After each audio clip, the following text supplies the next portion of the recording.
Hi, my name is Jenelle Isaacson, and I've been in the real estate industry for over 18 years. I didn't get here by any orthodox way. I was an artist playing in a punk band in my early 20s who wanted stability for myself.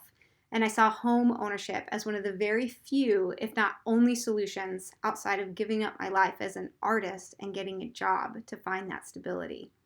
Home ownership is the cornerstone of stability and wealth in our country. We live in a system where our credit is access to every opportunity, and equity in home ownership is often the key to obtaining that credit in order for us to later get small business loans or have the space to build or work area or home business. Also, ensuring the widest distribution of land ownership is the foundation of a functioning democracy. So after being outside the system for so long, the experience of going to my mailbox and being offered credit and opportunity made me feel welcomed into a party I'd been on the outside for years. Home ownership is empowering in a myriad of ways. Growing up, my family struggled with housing insecurity due to my mother's battle with mental illness that at times made it impossible for her to work and her to support her family as a single mother. I had attended more schools and lived in more Portland neighborhoods by age 12 than most of my clients' lifetime Portland residents will in their lifetimes.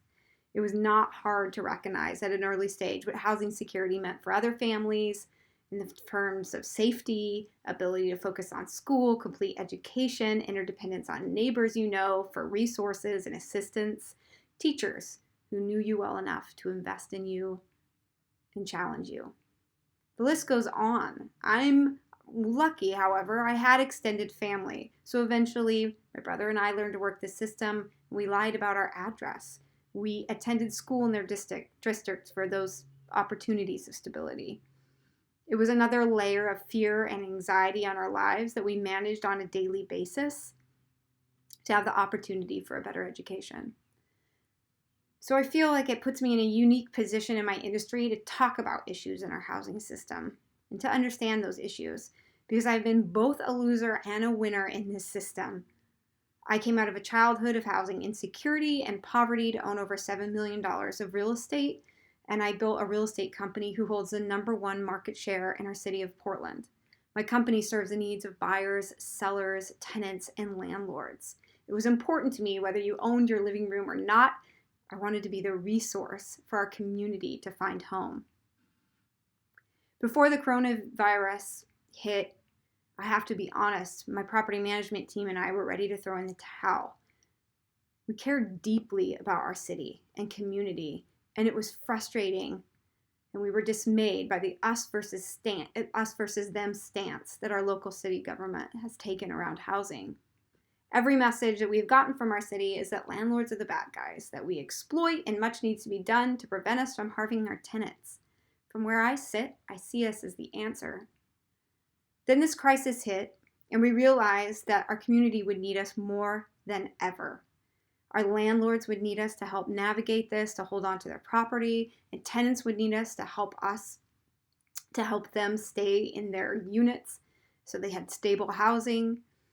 And many of us in our industry buckled down to provide the best service that we could, working round the clock, knowing that most likely if rents weren't paid, none of us would be paid.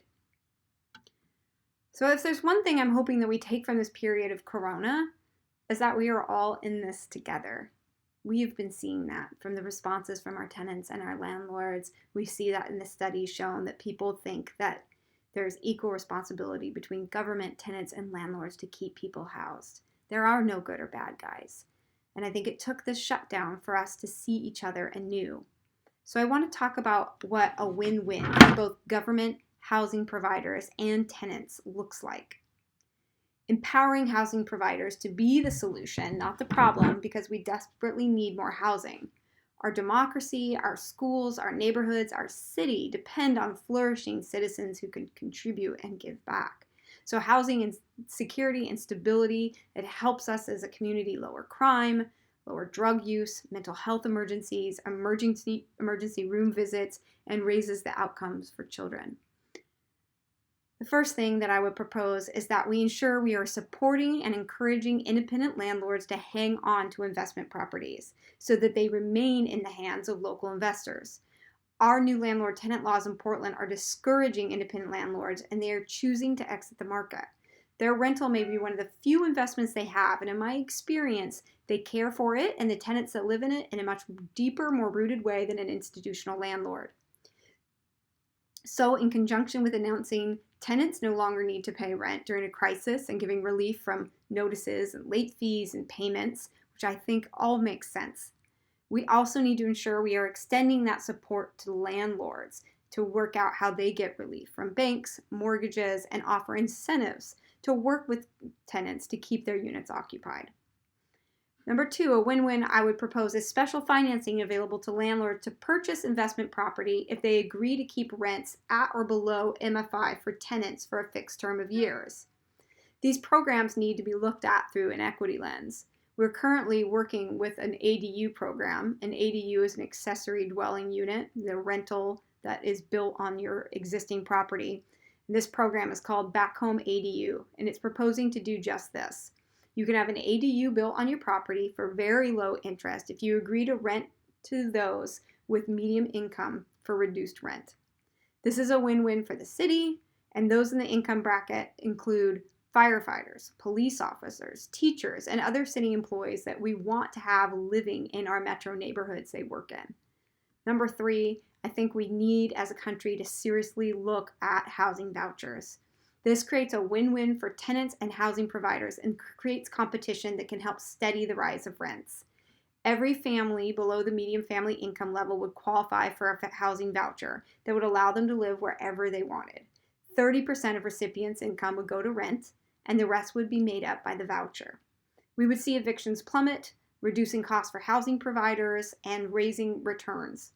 Childhood hunger would go down, and our state of Oregon, which has the second worst rate of childhood hunger in the U.S., could see its citizens not have to choose between eviction and food.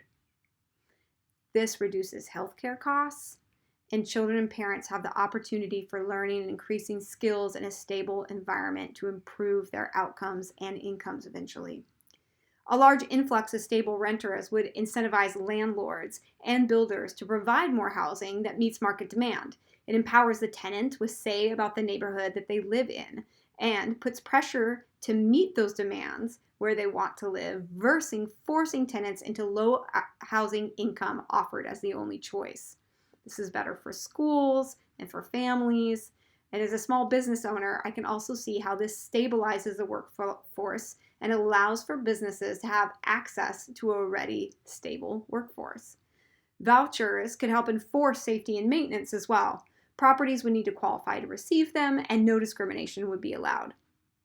Matthew Desmond, in his book Evicted, cites a bipartisan policy center study that looked at housing vouchers to renting families below the 30% percentile.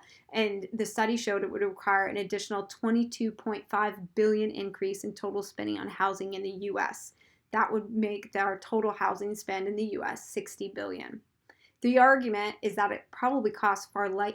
The argument is that it likely costs far less than that if you take into account all the cost savings we would see as a society in lowered crime, healthcare, and in the effects of education.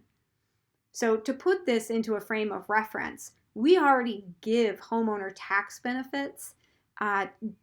The tax benefits exceed $170 billion currently to homeowners. So we subsidize homeowners with tax write-offs, $170 billion. We just need a fraction of that at $22.5 billion for Living Room for All. So we know that homeownership is a foundation of wealth. So to me, it makes little sense we give further help to those already ahead in the game. Let's direct those dollars towards helping more Americans find their way to homeownership and housing security. Watching the stimulus package roll out quickly for this pandemic, it seems clear to me that we can organize to make things in this country happen. The Department of Homeland Security issued real estate as an essential service during this crisis. I'm hoping that you'll join me in agreeing that housing is an essential service for all of our citizens. Thank you so much for watching. I would love any comments, questions that you have. You can email me at Jenelle, Jenelle, at livingroomre.com.